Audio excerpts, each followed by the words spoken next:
আসসালামু আলাইকুম। আমি পলি সাতক্ষীরা থেকে বলছি। বৃষ্টিমুখর একটি দিনে তোমাদের সাথে গল্প করতে চলে আসলাম সকাল সকাল। আশা করছি কাছে বা দূরে, দেশ ও দেশের বাইরে যে যেখান থেকে বসে আমার আজকের ভিডিওটি দেখছো বা দেখবে, সবাই সুস্থ আছো, ভালো আছো এবং নিরাপদে আছো। আলহামদুলিল্লাহ, এই বৃষ্টির মাঝেও আমি আমার পরিবার নিয়ে বেশ ভালো আছি। আজ কয়েকদিন যাবৎ একটানা বৃষ্টি হচ্ছে আমাদের এখানে। রাস্তাঘাটেও পানি উঠে গেছে, তাছাড়া বাইরেও বেরোনো যাচ্ছে না। তাই বলে তো আর খাওয়া দাওয়া বন্ধ থাকবে না।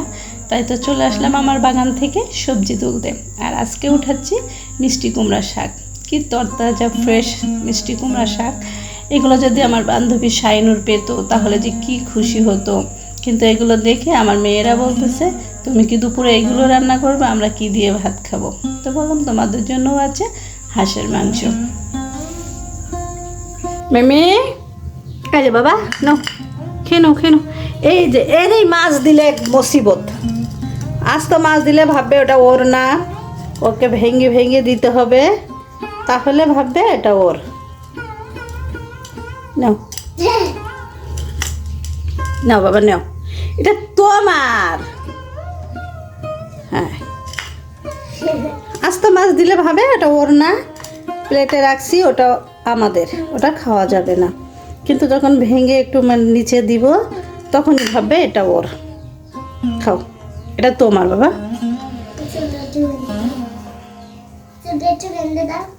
কাজ চুল তো বাঁধা যায়।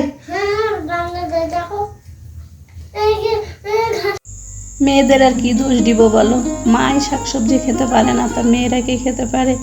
এমন তাজা শাক সবজি, কি সুন্দর দেখতে। তারপরে চিংড়ি মাছ দিয়ে রান্না করেছিলাম, মাশাআল্লাহ কি যে মজা হয়েছে, সেটা তোমাদেরকে বলে বোঝাতে পারবো না। তো আমি রান্নাবান্না করবো, তোমরা দেখতে থাকো। আর তার আগে তোমাদের সাথে একটু গল্প করে নিই। আমার গেল ভিডিওতে আমি অনেক বন্ধুরা, আমার বোনেরা, বান্ধবীরা আমাকে এত সুন্দর সুন্দর কমেন্ট করেছে, যেটা আর কি বলে বোঝাতে পারবো না। তো তার আগে তোমাদের সাথে একটু শেয়ার করি। এখানে আমার 5টা পাতিলের একটা সেট।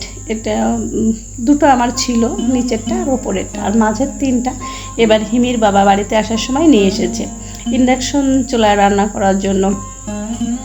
তো পাতিলগুলো আমার খুব ভালো লেগেছে। তোমাদের কাছে কেমন লেগেছে অবশ্যই কিন্তু জানাবে। আর এনেছে অনেক দিন হলো, কিন্তু আসলে শেয়ার করা হয় নাই। কি আর শেয়ার করবো বলো, গরিবের জিনিসপত্র কি একটা তো ভালো হয়? তারপরেও মাশাআল্লাহ আলহামদুলিল্লাহ, এতেই আমি খুশি। তো যাই হোক, এখানে কিন্তু আমি কুমড়া শাকটা চিংড়ি মাছ দিয়ে রান্না করে নিচ্ছি, আর এরপরে হাঁসটাও রান্না করব, তোমরা দেখতে থাকো। তো অ্যাঞ্জেলা কিচেন থেকে অ্যাঞ্জেলা বলেছে, আপু তুমি যেভাবে দাওয়াত করেছো তা আগামী শীতে তোমার বাড়িতে আমি যাব। শুনে আমার খুশিতে একেবারে মনটা ভরে গেছে। তারপরে আয়শা, তারপরে হচ্ছে আমার বান্ধবী লিপি এবং আরও অনেকে, সবার নাম তো একমাত্র বলতে পারছি না, আর আমার তো আবার সব কিছু মনেও থাকে না। তো যাই হোক, সবাই এত সুন্দর সুন্দর কমেন্ট করেছে। অনেক দিন পরে সবার এত ভালো কমেন্ট পেয়ে সত্যি আমার মনটা ভরে গেছে। সবার কাছে আমি কৃতজ্ঞ। সবার জন্য আমার মন থেকে দোয়া আর ভালোবাসা। তো আমার কুমড়া শাকটা কিন্তু রান্না করা হয়ে গেছে, আর এখন আমি বাগার দিয়ে নিচ্ছি। তো রাত্রে বসে বসে ভয়েস দিচ্ছি, কারেন্ট নাই, গরমে শরীর ঘেমে যাচ্ছে, গলাটাও কেমন যেন বসে যাচ্ছে। তো প্লিজ একটু কষ্ট করে তোমরা শুনে নিও, আর আমাকে ক্ষমা সুন্দর দৃষ্টিতে দেখবে। আর যদি আমার ভিডিওটা তোমাদের ভালো লাগে তো চাইলে কিন্তু একটা লাইক দিতে পারো। আর যারা আমার চ্যানেলটাকে নতুন সাবস্ক্রাইব করেছো, আমি তাদেরকে ব্যাগ দিতে পারিনি, প্লিজ মন খারাপ করো না। আমি 2-1 দিনের ভেতর কয়েকজনকে দিয়েছি, আর 2-1 দিনের ভেতরে সবাইকে দিয়ে দিব।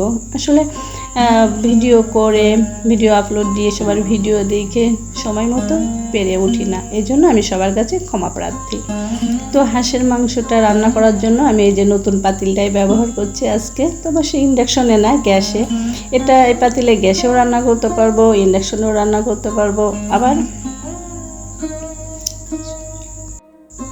মাটির চুলায়ও রান্না করতে পারবো, যাকে বলে একের ভেতরে 3। তো তেল দিয়ে কিছু গোটা মশলা দিয়ে দিয়েছি, লং, এলাচ, দারচিনি আর গোলমরিচ। হাঁসের মাংসে, গরুর মাংসে কিন্তু আস্ত গোলমরিচ দিলে খুব ভালো লাগে খেতে আমার। আর আমি তো যেহেতু ঝাল প্রিয়, আমার ঝাল খেতে খুব ভালো লাগে, তো এই জন্য ঝাল ঝাল রান্না করব। গেল বার যখন হাঁসের মাংস রান্না করলাম জামাই থাকা অবস্থায়, তখন কিন্তু অনেক ঝাল হয়ে গেছিলো। সবাই খেয়ে তো একেবারে অস্থির হয়ে গেছে যে এত ঝাল হয়েছে। আসলে আমার পরিবারের মধ্যে সবার থেকে আমি একটু ঝাল বেশি খাই। তো আদা রসুনটা ভালোভাবে ভেজে নিয়ে তাতে গুঁড়া মশলাও দিয়ে দিয়েছি, দিয়ে এখন মশলাটা ভালোভাবে কষিয়ে নেব। তো বন্ধুরা, যারা আমার গেল ভিডিও দেখে আমাকে কমেন্ট করেছো, আমার বাড়িতে আসতে চেয়েছো, আমার হাঁসগুলা দেখে খুশি হয়েছো, তাদেরকে বলবো প্লিজ তোমরা এসো আমার বাড়িতে। আমি সত্যি তোমাদেরকে অনেক মজা করে হাঁস রান্না করে খাওয়াবো, আর তোমাদের সাথে অনেক আনন্দ করব, গল্প করব, অনেক ভালো লাগবে দেখবে আমার এখানে আসলে। তো এই যে মশলাটা কষা হয়ে গেছে, আর এখন মাংসটাও দিয়ে দিচ্ছি। তো মশলাটা আরও একটু কষাতে হতো, কিন্তু আসলে নতুন পাতিল তো নিচে লেগে যাচ্ছে, আর হাঁসের মাংস যেহেতু অনেক সময় ধরেই কষাতে হবে, এই জন্য আর কি দিয়ে দিলাম। আর মাংসটা রান্না দেখতে তোমাদের কাছে কেমন লেগেছে আমি জানি না, তবে আমার কাছে কিন্তু খেতে দুর্দান্ত হয়েছিল, সেই সাথে শাকটাও। তো যারা শাক প্রিয়, সেদিন কার জন্য একটা ভিডিওতে দেখলাম বেলকনি থেকে 3-4টা পুঁই শাকের পাতা উঠিয়ে রান্না করেছে।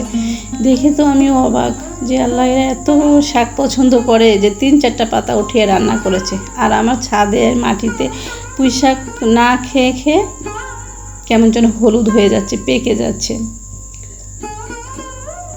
মাঝে মাঝে 2-1বার খেয়েছি, কিন্তু এখন অনেকগুলো আছে যেগুলো পেকে যাচ্ছে, খাওয়া হয়নি। আসলে শাক সবজি কেন যেন খাওয়া হয় না। সেদিন আমার ছোটো বোনকে ফোন দিলাম, তো ওকে জিজ্ঞাসা করতেছি কী রান্না করেছিস, বলে যে পুঁই শাক রান্না করেছি, আজকে পুঁই শাক দিয়ে ভাত খেয়ে আমার গায়ে জ্বর এসেছে। বোঝেন, মানে আমাদের পরিবারটা, আমাদের ফ্যামিলির সবাই এরকম শাক সবজি খুব কম পছন্দ করে। এরা মাছ মাংস এগুলোই বেশি পছন্দ করে, তো শাক সবজি খেতে চায় না। পুঁই শাক খেয়ে নাকি আমার বোনের গায়ে জ্বর এসেছে। আর আমরা তো পুঁই শাক রান্না করে কিছুটা খেয়েছিলাম, আর কিছুটা ফেলেও দিয়েছিলাম। তো যাই হোক, কি আর করা, পারি না, সেটা বলে আর কোনো লাভ নাই। তবে আজকের রান্নাটা কিন্তু দুর্দান্ত হয়েছে, দেখতে যেমন হয়েছে খেতেও তেমন হয়েছে। তোমরা কিন্তু অবশ্যই কমেন্ট করে জানাবে। তো এখন আমরা কিন্তু এখানে দুপুরে খেতে বসে গেছি, হিমি, সিমি আর আমি। তো এখানে আমরা কুমড়ার শাক আর লেবু আর হচ্ছে হাঁসের মাংস দিয়ে আজ দুপুরে মজা করে ভাত খেয়েছি।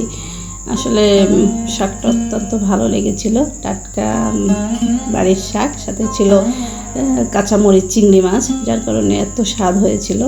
আর হাঁসের মাংসের কথা আর কি আর বলবো। তো যাই হোক, এতক্ষণ পর্যন্ত যারা আমার ভিডিওটা দেখেছো, যদি তোমাদের কাছে ভালো লাগে প্লিজ একটা লাইক দিয়ে দিও। যারা দিয়েছো তাদেরকে অসংখ্য ধন্যবাদ, আর যারা এখনও দেওনি প্লিজ একটা লাইক দিয়ে দাও। হাঁসের মাংসের সাথে আমি কিন্তু আস্ত রসুন আর সেই খুলনার বিখ্যাত চুই দিয়েছিলাম। চুই আর হাঁসের মাংস, রসুন দিয়ে হাঁসের মাংস রান্না করলে কিন্তু অত্যন্ত ভালো লাগে। যারা এখনও তোমরা খাওনি তারা কিন্তু ট্রাই করে দেখতে পারো যে চুই দিয়ে হাঁসের মাংস, গরুর মাংস রান্না করলে কি দুর্দান্ত একটা স্বাদ হয়। তো যাই হোক, এখন আমরা দুপুরের খাবার খাবো, আর দুপুরের খাবার খেতে খেতে ভিডিওর এই প্রান্ত থেকেই বিদায় নিয়ে নিব। দেখা হবে নতুন কোনো ভিডিওতে।